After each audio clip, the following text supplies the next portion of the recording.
put the pieces together and say, hey, here's this open invitation to shit on this dude who I don't know, who just got killed, whatever, then that felt like it was crossing the line. Now, I'll give you another example. Is I've had conversations with Vlad where he's called the local police department beforehand to make sure that the case was closed before he did an interview with a rapper, specifically the baby.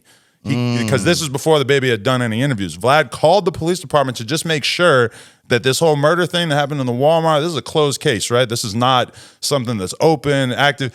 That was very impressive to me because that's not something I would have thought to do. Right. I would have thought to myself, well, the baby's a grown-ass man. So if it's a closed case or it's not, he knows. He definitely knows. And he can make the decision, right? But I thought it was impressive that Vlad went the extra mile to make 100% sure that he wasn't getting somebody to confess to something on camera that could then be used against him.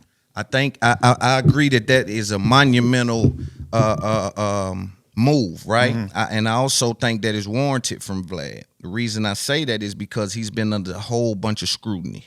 He's been viewed and mentioned to be responsible for certain things, right? And so I think that he wears that. Even if he tries to ignore it and act like it don't mean nothing, I think he understands that people try to paint him a certain way, whether or not that's the case or not. But see, this is the thing, and like, I don't know, how long you been doing media, would you say?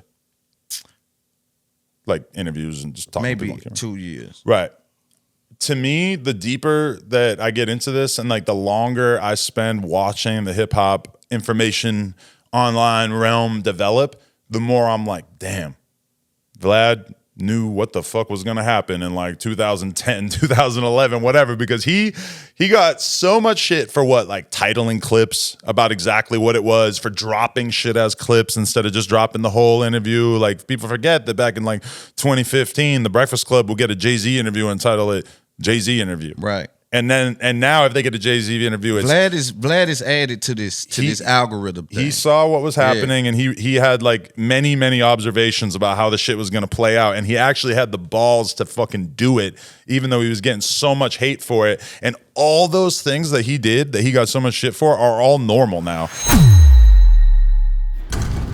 Yo, what up? It's Big Loon. It's the Experience Podcast. Tune in. Skid it.